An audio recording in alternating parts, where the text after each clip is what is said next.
আপনি সেই forward man না? যাক, আপনাকে পায়ে ভালোই হইলো। আপনার জন্য একটা জরুরি খবর আছে।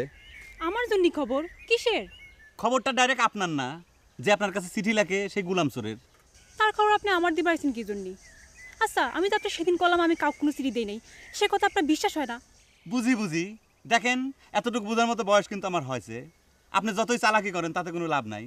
আপনি গুলামের কাছে যত খুশি চিঠি লেখেন, তাতে আমার রাগও নাই, হিংসাও নাই, দুঃখও নাই। তাই গুলামের সাথে আমার একটা ঝামেলা আছে, সেটা অন্য কারণে। তাই আমি চাই না ডাক্তার হিসেবে কারো এত বড় একটা সর্বনাশ হয়ে যাক। খবরটা সেই জন্য আপনার মাধ্যমে দিবে চাইছিলাম। এখন শোনা না শোনা আপনার ব্যাপার, গেলেম। কি সর্বনাশ সবিতার প্রয়োজন? এই তো রোগ ক্লিয়ার হয়ে গেল।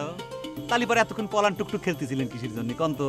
শোনেন, ডাক্তারের কাছে কোনোদিন কোনো রোগ চাপিয়ে রাখবেন নাই, লুকাবেন নাই। সেটা যে রোগী হোক, প্রেম রোগ হলি পরে, বুঝছেন? এখন কি আপনি কথাটা কবেন?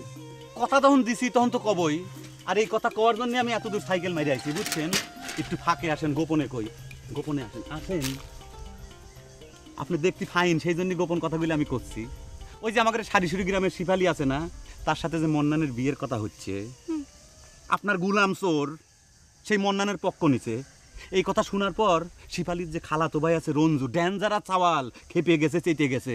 শিপালিক সে মেলা দিন ধরে হাবুডুবু খাচ্ছে প্রেমে, মরার মতো অবস্থা, বুঝছেন? দরগায় মানত করেছিল রঞ্জু, কোনো কাম হয় না দেখে এখন সে কিন্তু ডাইরেক্ট অ্যাকশনে যাওয়ার চেষ্টা করতেছে। যে কোনো মুহূর্তে চেতে ফায়ার হয়ে যে কোনো অঘটন ঘটা দিতে পারে। আপনি সেই জন্য কথাগুলো গুলামে কয়ে দিবেন, চিঠির ভিতর লিখে দিবেন, দরকার হলে আমি আবার পড়ে দেবো। বিরাট সর্বনাশ হয়ে যাবে পারে, বুঝছেন?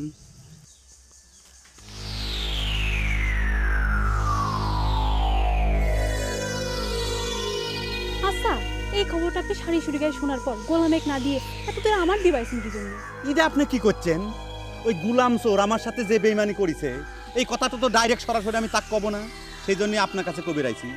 অবশ্য আপনি এটাও ভাবেন না যে আপনার কাছে এই কথা করার জন্য আমি বিষে খালি সাইকেল ঠেঙাইছি, তা কিন্তু না। আর একটা উদ্দেশ্য আছে, আমি এই কথাটা মান্নানের কানের ভিতর ঢুকিয়ে দিয়ে যাব, বুঝছেন?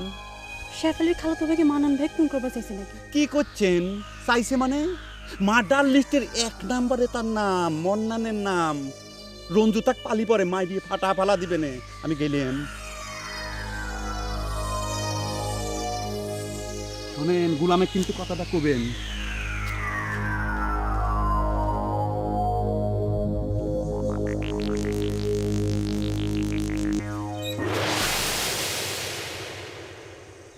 এটা কোন ধরনের ব্যাপার হলো ভাই? আপনি আচমকা আমার সাইকেলের সামনে এসে খাড়াইলেন। আমি যদি পাকা ড্রাইভার না হইতাম তাহলে তো একটা অ্যাক্সিডেন্ট হয়ে যেত।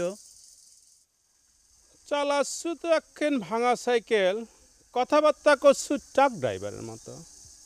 এই তোর বাড়ি কনে, তোর নাম পরিচয় কি? আপনি তো খুবই তুই তুকারি করে কথা করছেন।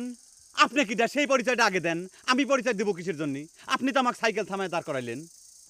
ও তাই নাকি? তো আমার পরিচয় আমি একটু পরে দিচ্ছি। আগে তুই ক যে এতক্ষণ খাড়া খাড়া কস্তুরীর সাথে কথা করলু, কি কথা করলু ক? কস্তুরি? হ্যাঁ, তার মানে মন্ডল সাহেবের মেয়ের নাম কস্তুরি? দেখতে ফাইন না? মানে আমি একজন ডাক্তার, জাপান ডাক্তার আমার নাম। তার রুগীর সাথে তো অসুখ বিসুখ নিয়ে কথাবার্তা ডাক্তারের হবেরই পারে, তাই না?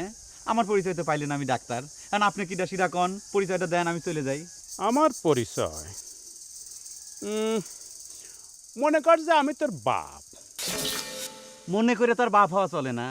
আর তাছাড়া আপনার যে বয়স, আপনি যদি আমার বাপের পরিচয় না দিয়ে কইতেন নিজে যে শালা সুমন্দি, তাও নয় মানি নেওয়া যাইতো, বুঝছেন? এই শালা, তুই আমাকে শালা কয়ে ফেলালু? দাঁড়া, আগে তোর দাঁত আমি ভাঙিয়ে নেই। খবরদার, পুরা কাটা চাকু। আমি এবার কিন্তু রেডি হয়েই আইছি। বেশি বাড়াবাড়ি করলি পরে ধৈর্য এই পুরা ফাইরিয়ে দিয়ে তুই চলে যাবো। ফাইজলিমি পাইছাও, তাই না? এই যে ডাক্তারের সাথে ফাইজলিমি করো, ডাক্তারের গায়ে হাত দাও, একদম ধৈর্য কুচি কুচি করে কাটিয়ে ফেলা দেবো।